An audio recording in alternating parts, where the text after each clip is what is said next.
Esse é o Mundo Revolução e nós vamos falar agora sobre a situação na Ucrânia. E tivemos ontem um ataque absolutamente covarde dos russos contra o centro da cidade de Kryvyi Rih. A cidade de Kryvyi Rih é a cidade natal do presidente ucraniano Volodymyr Zelensky. É uma cidade relativamente longe da linha de frente, que não tem sido muito afetada. Mas ontem teve um ataque com mísseis Iskander-M, mísseis balísticos com fragmentação. O míssil atingiu um playground, matando 9 crianças. 18 pessoas no total foram mortas, sendo 9 crianças. Tem mais 60 feridos aqui. Um playground foi atingido pelos russos ontem. Um absurdo completo esse ataque, uma coisa absolutamente covarde e cruel, né? Nesse momento que estão tentando discutir a paz, que há acordos, o Trump acha que vai conseguir fazer acordos de paz nessa guerra. O Putin responde com um ataque covarde desse, né? Bom, a gente tem informações também de um ataque em Donetsk, porém, em Donetsk há o risco de ser false flag, tá? De ser justamente os russos atacando Donetsk para poder dizer que os ucranianos atacaram também. A gente não tem muitos detalhes sobre Donetsk, mas vamos falar sobre os poucos detalhes que a gente tem aqui também. Outra coisa, de ontem para hoje, os ucranianos atingiram 3 empresas russas de fabricação de equipamentos militares.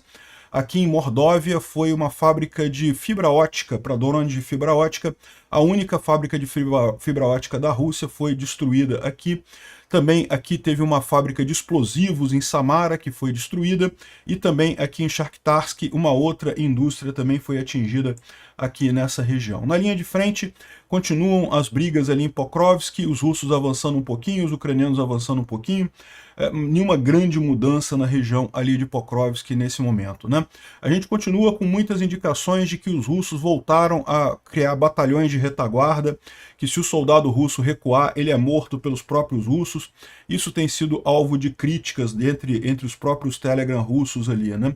Aqui na região de Pokrovsk particularmente. Vamos falar sobre esses e outros assuntos em detalhes. Essas notícias foram sugeridas por ANCAP em Estocolmo, Bloqueio Russetes no Café da Manhã e várias outras pessoas. Obrigado aí ao pessoal que sugeriu notícias lá no nosso site, no wrevolving.com. E obrigado a você que está assistindo o nosso vídeo. Se você gosta do nosso conteúdo, por favor, deixe o seu like e se inscreva aqui no canal, né? Bom, antes de entrarmos no assunto propriamente dito, deixa eu lembrar a todo mundo que nós estamos fazendo uma rifa de um capacete, um troféu de guerra, um capacete russo, obtido lá na linha de frente, próximo de Bakhmut, um soldado russo que foi morto por lá. Então, um troféu de guerra, um item único. E tem outros prêmios também aqui, uma luminária, um foguetinho aqui, uma pecinha feita também com material de Su-30 derrubado. Tem selos também ucranianos, patches de soldados ucranianos, tem uma série de coisas na nossa rifa. Já tem 3.500 números vendidos, dos 10 mil números disponíveis, já estamos em 35% no quarto dia da rifa, então corram, senão vocês vão ficar sem números aqui. Vai até o dia 19 de abril essa rifa, tá? Então até sábado, 19 de abril, você pode comprar o seu número, a gente deve sortear logo em seguida, e eu comunico aqui no canal quem foi o ganhador desses itens e mando pelo correio os itens, tá? Infelizmente a gente não conseguiu ainda ativar o cartão de crédito, né? Chegou a funcionar o cartão de crédito durante o tempo, mas infelizmente alguns bancos aqui no Brasil têm problemas com rifas e coisa e tal, então bloquearam o cartão de crédito. Só tem pagamento por Pix nesse momento, mas de qualquer forma eu agradeço aí a todo mundo que participou da nossa rifa, e se você não participou ainda, por favor, ajude. É importante, essa rifa pretende arrecadar 10 mil dólares, se a gente vender todas as rifas serão 10 mil dólares, e a ideia é justamente a gente ajudar os soldados brasileiros que estão chegando lá na Ucrânia, tá? A gente não faz ajuda de passagem para chegar lá. Passagem para chegar lá o pessoal tem que comprar por conta própria. Não temos como ajudar passagem para chegar na Ucrânia. Agora, quem chegar lá em Kyiv, você tem um período de 2 semanas, mais ou menos, em média, em que o pessoal leva para fazer o seu contrato, para ver a sua documentação, acertar tudo e finalmente você assinar o contrato com o Ministério da Defesa da Ucrânia e passar a receber o salário deles lá, passar a receber instalação e coisa e tal. Então, nesse período de 2 semanas que você chega lá em Kyiv, esse que é o problema, né? E é aí que a gente vai ajudar com esse dinheiro, tá? Então, só para avisar todo mundo, porque tem algumas pessoas me mandando: ah, Peter, eu quero ajuda para comprar passagem. Não tem ajuda para comprar passagem, não. Para chegar em Kyiv, você tem que chegar. Lá em Kyiv a gente pode te ajudar. Antes disso não tem como. Você tem que comprar sua passagem para ir até Kyiv. Não tenho dinheiro, então lamento muito, não tem como ajudar. Não vá para Kyiv se você não tem dinheiro para comprar passagem para ir para lá, né? Isso é muito importante porque isso é uma guerra, gente. Isso é muito arriscado ir para a guerra. Então, eu quero ter certeza que a pessoa quer muito mesmo ir para a guerra, quer muito mesmo lutar pela Ucrânia. Não é só eu tô com vontade, mas não tô com tanta vontade assim. Então, você tem que pagar do seu bolso a passagem para chegar lá em Kiev e chegar lá para a gente saber que você realmente está disposto a se arriscar, porque, de novo, é uma guerra. Há risco de morte, há risco de ferimento, há risco de um monte de problemas por lá, né? Por isso que a nossa decisão é só ajudar quem já está em Kiev. E se você está nessa situação, procura o Alex Silva lá em Kiev, que é a pessoa que está coordenando essa ajuda toda aqui junto com a vaquinha. Bom, falando sobre o que aconteceu na Ucrânia, tivemos uma noite muito triste de ontem para hoje, tá? Realmente uma coisa lamentável. Bom, o número de drones Shahid nem foi nada excepcional, 92 drones Shahid, 51 foram derrubados, mas isso daqui foi o de menos no final das contas. Esses drones Shahid já são conhecidos pelos ucranianos, eles já são derrubados com muita facilidade. O grande problema foi isso daqui, ó. Isso daqui é a cidade de Kryvyi Rih, que fica aqui nessa região da Ucrânia. Essa cidade aqui é a cidade natal do Zelensky. É uma cidade muito grande, moram mais de 1 milhão de pessoas aqui em Kryvyi Rih. E é uma cidade que fala russo, a propósito, né? A maior parte das pessoas falam russo. Lembra quando o Putin falava que queria defender os falantes de russo da Ucrânia e coisa e tal? Pois é, né? Acabou de matar um monte de crianças ali na cidade de Kryvyi Rih, né? E um ataque covarde no centro da cidade, aqui uma bomba, um míssil Iskander-M atingiu o centro de Kryvyi Rih. As imagens são chocantes. Não tem como esconder isso de vocês, ou seja, no final das contas esse vídeo vai ser desmonetizado pelo YouTube, mas não tem nada que eu possa fazer. Os corpos aqui de pessoas na pracinha, praça central lá da cidade, aqui ó, isso aqui ó, é um playground, aqui, um playground, pessoas mortas aqui, tem crianças mortas, um monte de gente morta num playground no centro da cidade, atingido pelos russos ali. Aqui ó, mais um monte de mortos aqui, carros destruídos, olha só. Carros civis, tá? Isso aqui é tudo civil, não tinha nada de militar ali na operação.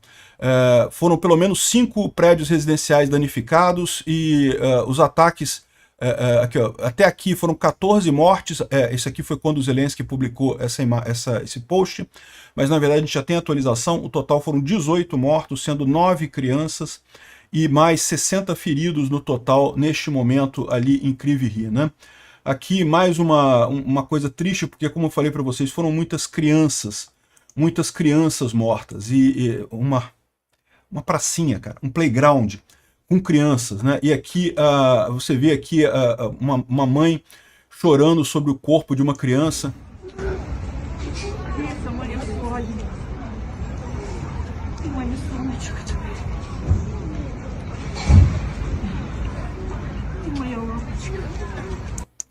Caramba, você vê a mãe falando, meu querido, minha querida, aquela situação da pessoa não entender, né, a morte de uma criança no centro da cidade, brincando num playground. Caramba, que coisa absurda isso. Esse caso aqui é também o momento em que eles resgatam um menino de 8 anos, de 3 anos de idade, um menino de 3 anos de idade, que foi atingido por estilhaços. Infelizmente ele acabou falecendo. Esse é o menino, o nome dele é Timothy, ele tem 3 anos e meio e foi morto pelos russos ali na pracinha lá em Kryvyi Rih. No total foram 18 pessoas, como eu falei, 9 crianças mortas, 60 pessoas feridas por esse ataque, 60 pessoas feridas no total, entre feridos sérios e feridos leves, e enfim, muito triste isso, realmente um absurdo. E não foi só lá não, tá? Também teve artilharia em Kherson, em Kharkiv, também com mortes nas 2 cidades ontem, né? Aqui mais imagens aqui de corpos de pessoas atingidas, de novo, andando na rua, ali no meio da rua, sem nenhuma coisa militar, sem nenhuma ligação militar, sem nada. Os russos dizem que eles atacaram um restaurante em que havia um encontro de comandantes ucranianos e instrutores ocidentais em Kryvyi Rih. O que é uma idiotice sem tamanho, não faz nenhum sentido. Kryvyi Rih é uma cidade muito próxima da linha de frente para ter atividade de instrutor militar e não tem instrutores militares estrangeiros ainda na Ucrânia.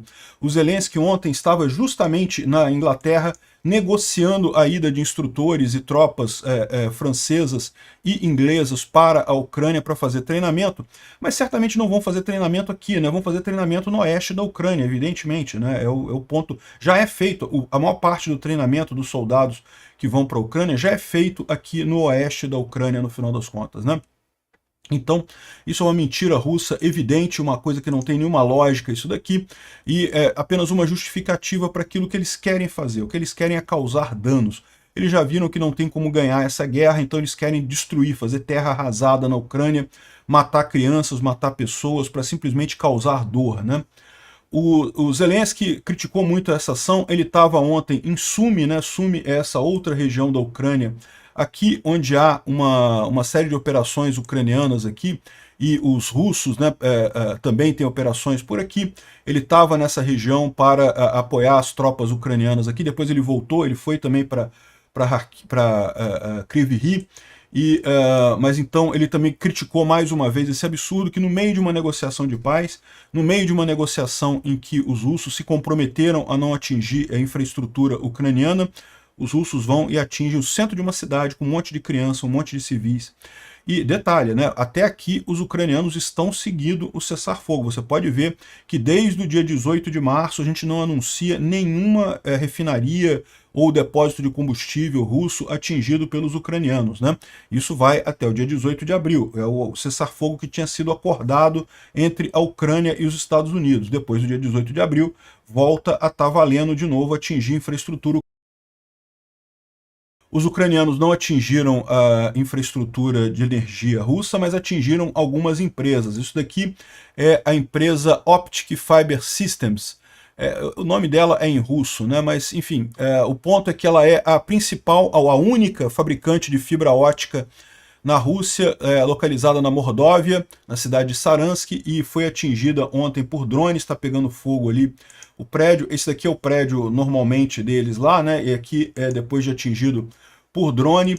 A gente tem aqui mais algumas imagens, o drone atingiu à noite e pegou fogo com bastante intensidade lá.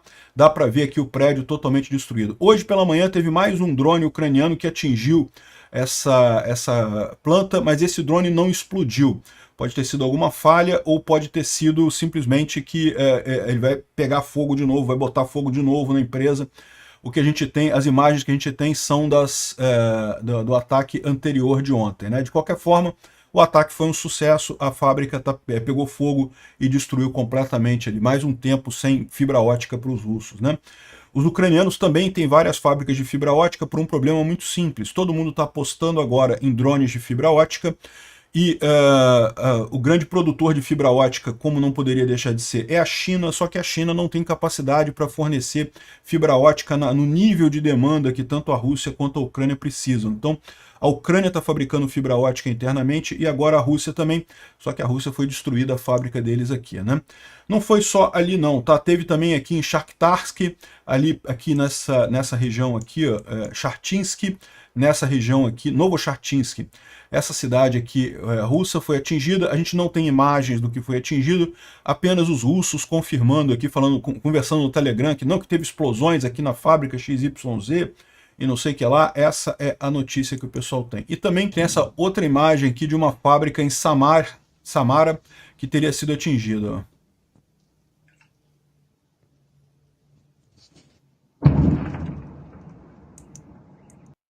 Isso aqui é em Samara, é nessa região aqui, ó. Aqui.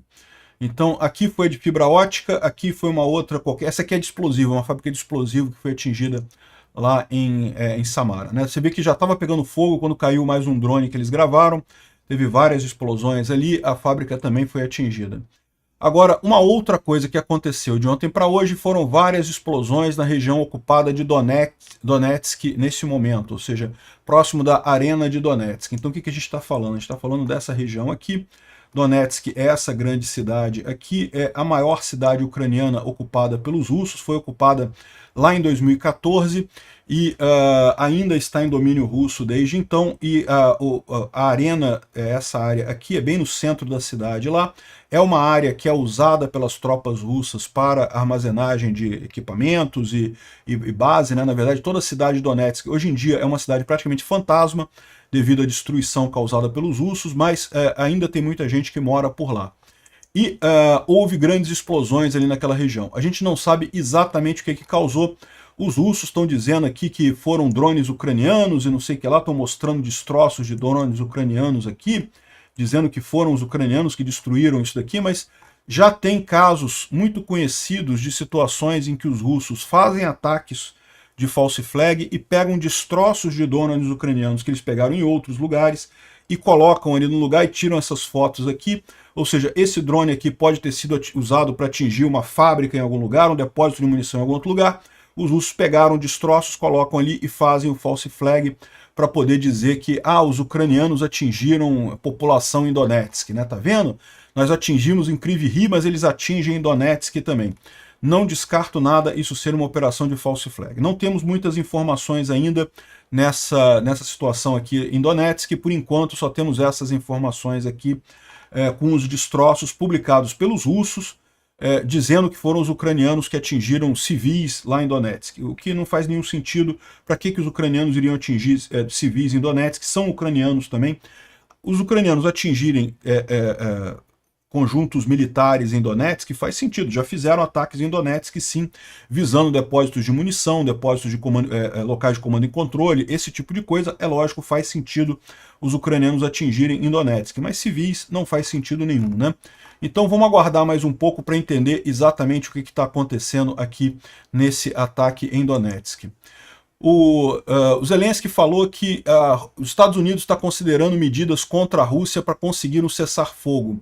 Eu acredito que em breve os Estados Unidos vai intensificar sanções na Rússia porque eles se recusam a encerrar a guerra, disse o Zelensky, né? Eu acho que já está muito atrasado essa operação americana. O Trump já abusou do direito de ser otário, de ser enganado pelo Putin, né? Já está há algum tempo com o Putin limpando os pés na cara do Trump e o Trump não faz nada. Eu espero que o Trump em breve mude de ideia e realmente comece a fazer alguma coisa na única direção que é possível nessa guerra, que é prejudicando a Rússia e ajudando a Ucrânia. Nesse sentido, o Marco Rubio falou alguns dias atrás que a Ucrânia quer a paz, mas a Rússia ainda tem que se decidir, e a Rússia precisa fazer uma decisão nas próximas semanas, não nos próximos meses, e não sei o que lá.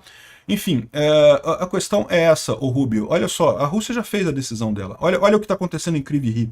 Isso já é a decisão da Rússia sobre se ela quer paz ou não quer paz. Quanto tempo mais vocês vão ficar aceitando o Putin fazer merda com vocês, enganar o Trump? Quanto tempo mais eles vão aceitar esse tipo de coisa, né? Inclusive, tem gente dizendo que já não é bem assim, né? Isso daqui é um blogger russo falando sobre os carregamentos de arma em Rzeszów, lá na Polônia, né? Rzeszów é essa cidadezinha na Polônia, aqui bem na fronteira, em que ela é muito usada para justamente transferir. Rzeszów, essa cidade aqui, usada para transferir armamento para a Ucrânia, né? Aqui já é a fronteira da Ucrânia, então os americanos, aqui tem uma base aérea grande aqui, os americanos pousam os aviões aqui, daqui o carregamento vai por estrada ou por trem para a Ucrânia e abastece a Ucrânia de armas, né?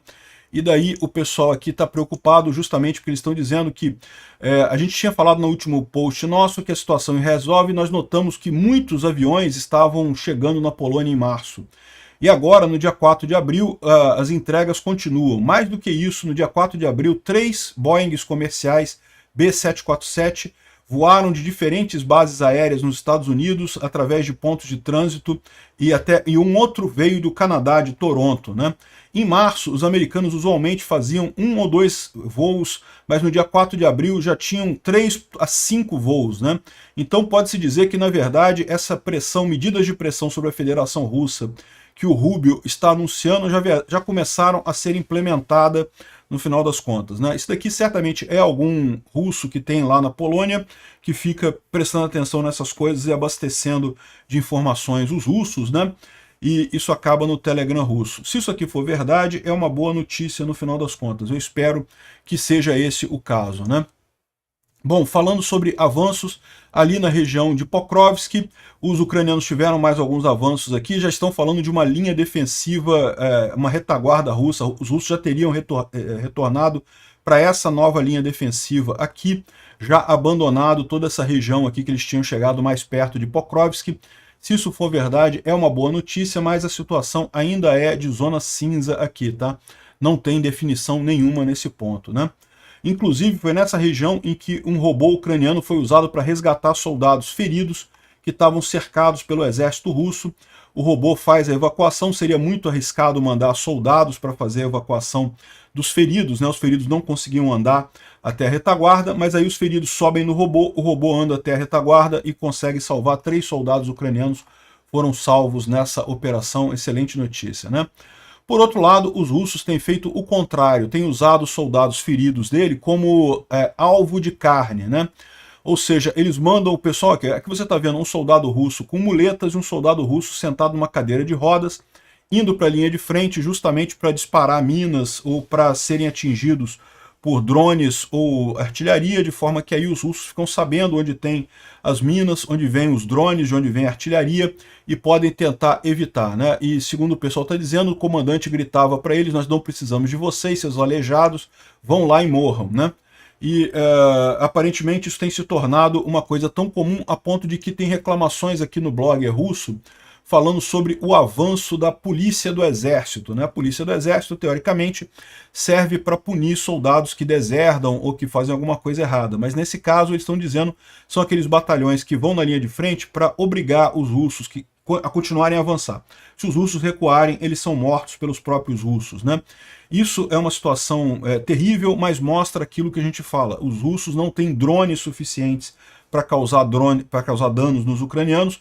Os ucranianos têm drones o suficiente para causar danos aos russos, né? É a morte por 1000 cortes que os ucranianos estão fazendo nos russos com o uso de drones, ao passo que os russos têm que usar infantaria. E nessa infantaria morre um monte de gente, está morrendo um monte de russo por lá. É realmente impressionante essa carnificina que os russos estão arrumando na linha de frente. Bom, uma boa notícia, o general Sirski anunciou que já temos drones com 20 km de alcance com fibra ótica, né?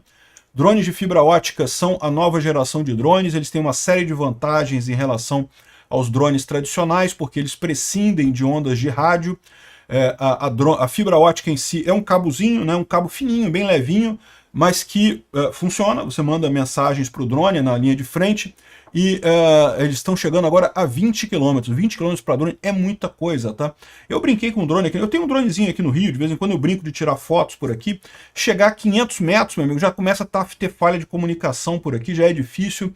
Você ter 20 km de alcance com um drone realmente é uma coisa maravilhosa. Antes, os drones com fibra ótica chegavam apenas a 10 km, né? E existem 15 fabricantes que estão testando esse tipo de drone. Eles não emitem sinais de rádio, são completamente invisíveis para o inimigo, são imunes à guerra eletrônica, estão sendo muito úteis para os ucranianos por ali, né? Esse tipo de drone tem feito uma mudança muito grande por lá, e os ucranianos, os russos começaram com isso, tá? É preciso notar que essa inovação começou com os russos, mas rapidamente os ucranianos pegaram, adotaram isso e rapidamente já estão dominando a fabricação de drones de fibra ótica na linha de frente, né? Bom, o Instituto para o Estudo da Guerra fala sobre as negociações americanas, mas fala também, como a gente falou, que está no impasse. O Putin não quer a paz. Na verdade, não é que ele não queira, ele adoraria parar a coisa, é que ele não consegue parar se ele quer que os Estados Unidos abandonem totalmente a Ucrânia. Ele acha que vai conseguir isso do Trump. Ele está certo? Eu não sei, eu espero que não. Eu espero que ele não consiga isso do Trump, mas ele parece convencido de que vai conseguir convencer o Trump a abandonar a Ucrânia totalmente. Eu acho que ele está se enganando na própria propaganda. Eu acho que o Putin está com o mesmo problema dos americanos, de achar que a propaganda russa é muito mais eficiente do que ela realmente é. Não estou dizendo que ela não exista, não estou dizendo que ela não tenha alguma eficiência, é lógico que tem alguma eficiência, engana algumas pessoas por algum tempo, mas ela não é tão eficiente quanto já foi no passado e quanto eles acham que ela é. Tanto o Trump quanto o Putin estão errando nesse aspecto, né? E vão acabar se ferrando nessa história, ambos os dois. Agora, aqui o Daniel R. está trazendo uma thread muito interessante sobre como um fabricante russo se mudou para a China para conseguir contrabandear armas da China para a Rússia, né? Ou seja, o que ele está fazendo, ele está disfarçando equipamentos militares como coisas civis, como equipamentos civis, e mandando para a Rússia, e exportando para a Rússia. Tá aqui a empresa do cara aqui, onde é que ela é, não sei o que lá, ele vende aqui um monte de coisa, enfim, e está fazendo basicamente isso daí. Como tem ele fazendo isso, devem ter outras empresas russas fazendo a mesma coisa. A China quer evitar vender armas para a Rússia, primeiro porque não precisa, né? A Rússia já virou um apêndice da China econômico, não tem por que ajudar a Rússia nisso, e segundo porque não quer comprar mais briga com os Estados Unidos, que já tem agora, ainda mais com as tarifas do Putin, né? Agora, no final das contas, os russos têm feito esse tipo de truque. É bom o pessoal ficar atento para evitar esse tipo de situação, né? E o pessoal está mostrando aqui como parece que tem várias companhias similares no mesmo prédio lá, e que pode ser que justamente isso seja uma indicação de uma grande operação russa para fazer esse tipo de contrabando. É melhor você fazer pequenos contrabandos, porque a chance de você ser pego é menor, e se pegarem vão talvez proibir aquela empresa, mas aí você tem várias outras empresas, então as outras empresas todas continuam fazendo esse contrabando. Eu espero que o pessoal na China esteja ligado no que eles estão fazendo aqui em termos de tentar ajudar a Rússia, né? Um absurdo isso. Bom, saiu uma matéria muito interessante aqui no Pravda ucraniano, né? Falando sobre como a Europa sozinha, sem precisar dos Estados Unidos, sem precisar de ninguém, pode resolver essa guerra muito rápido.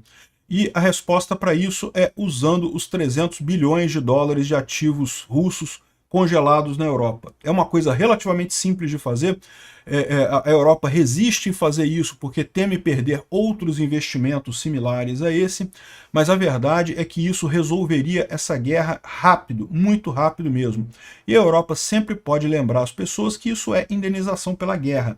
Ou seja, quem começou a guerra foi a Rússia. Se você é um escroque, um bandido e mantém dinheiro na Europa, desde que você não agrida a Europa, seu dinheiro vai estar seguro. No final das contas é isso, tá? Eu não vou enganar vocês, não. A Europa sabe que tem um monte de bandido, um monte de príncipe saudita salafrário que bota dinheiro lá na Europa, e eles não querem perder esse dinheiro. Eles temem, se eu estou pegando dinheiro de um ditador homicida nazista como Putin, eu posso tirar o dinheiro de outros ditadores homicidas de outros países, né? Mas é só esses países não atacarem a Europa. Se atacar a Europa, aí realmente vocês podem perder o seu dinheiro por lá, né?